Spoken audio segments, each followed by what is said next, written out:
अच्छा चलो। दोनों भाई रथारूढ़ हुए और जिधर से वो रथ निकला था भगत जी उसी का अनुसरण किए। अर्जुन सुभद्रा को लेकर के पहुंचे कहां? गुजरात से उड़ीसा, अर्थात पश्चिम से पूरब उड़ीसा, जहां जगन्नाथपुरी का पुरुषोत्तमपुरी का मंदिर बना हुआ है भगत जी, वही पुरुषोत्तमपुरी में अर्जुन सुभद्रा के साथ पहुंच गए। और इधर से जब वो गरुड़ ध्वज वाला रथ कृष्ण बलराम उसी पर आरूढ़ दौड़ाए चले जा रहे थे, तो अर्जुन ने खट से घोड़ों की लगाम सुभद्रा को पकड़ा दी और स्वयं बैठ गए। सुभद्रा रथ हाँकने लगी, तब तक दाऊ भैया पहुंचे और कहा, है सन्यासी, मेरी बहन का अपहरण कर लिया।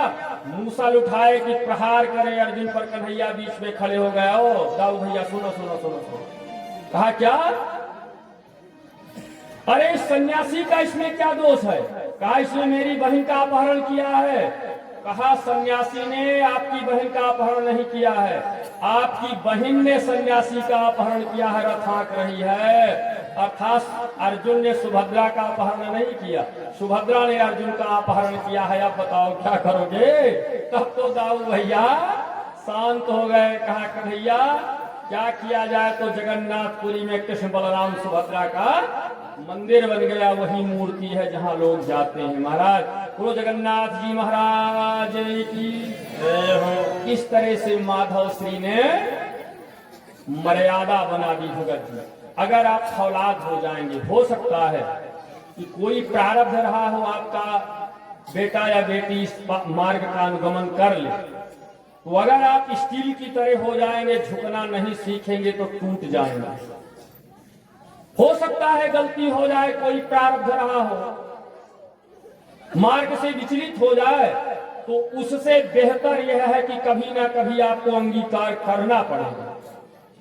तो बेहतर यह है कि उसको स्वीकार कर लिया जाए। वैसे जानबूझ करके ऐसी गलतियां कोई करे ना, लेकिन अगर कदाचित ऐसी घटना होती है तो नितांत विरोध में आप अकेले हो जाएंगे, बाकी सब एक साथ होंगे।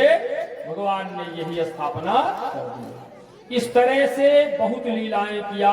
आज महाराज स्वयं भगवान श्री ने पृथ्वी का भार उतारा, तो कहा यदुवंश अब हमारा भार बन गया है। अपने दूसरे नंबर की पत्नी के पुत्र सांब के पेट में कड़ाही बांध दिया, साड़ी पहनाए, दुर्वासा जी के पास ले गए। कहा यह बताओ स्वांग किया भगत जी, ये स्त्री गर्भवती है, पुत्र होगा या पुत्री? दुर्वासा जी तत्व दृष्टि से देखे, कहा ओ कृष्ण मेरी ज्योतिष की परीक्षा लेने आए हो? ना इसको पुत्र होगा ना पुत्री। दुर्वासा तो क्रोधी, कहा इसको मूसल पैदा होगा जिससे यदुवंश समाप्त होगा। एक फोड़ा निकला सांब को दाहिनी कुक्ष में, उसी से एक मूसल पैदा हुआ महाराज। उस फोड़े से उग्रसेन जी ने उस मूसल को रगड़वा डाला, रगड़वा करके थोड़ा सा हिस्सा उसका बचा भगत जी।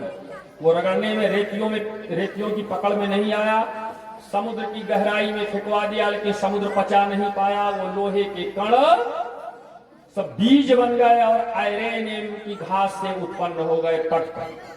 और वो छोटा सा लोहा मछली निकला, मछली से एक बहेलिए को मिल गया, उसने अपने बाण में लगा दिया आगे, जो बचा हुआ हिस्सा था।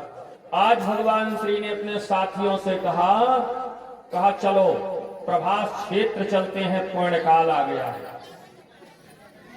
इस समय अगर समुद्र में स्नान किया जाएगा तो बहुत पुण्य मिलेगा। सब पूरे परिवार को, जितना परिवार था सबको साथ लिए वहां पहुंच गए प्रभास क्षेत्र। और प्रभास क्षेत्र पहुंच करके दाऊ भैया से कहा भैया आज 12वीं मदिरा पी जाएगी, आसो सेवन हो।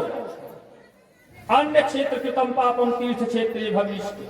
महाराज अगर आप वहां पाप धोने गए हैं तो पाप ना करें, वहां का पाप वज्र एको भविष्यति, वो वज्र की स्याही से लिख जाता है। जैसे मदिरा पिया, कहा सुनी शुरू हो गई, तलवारें खींच गई, आपसी द्वंद्व। और उस आपसी द्वंद्व में पड़ करके अस्त्र शस्त्र तो काम ही नहीं कर रहे थे, क्योंकि भगवान के अंश से उत्पन्न थे। जब तलवारें टूट गई, वही घास उखाड़ करके जो एक दूसरे पर मारता, नमो नारायण। जैसे दावाग्नि लग जाए, बांस की रगड़ से उत्पन्न होने वाली आग जंगल को जला देती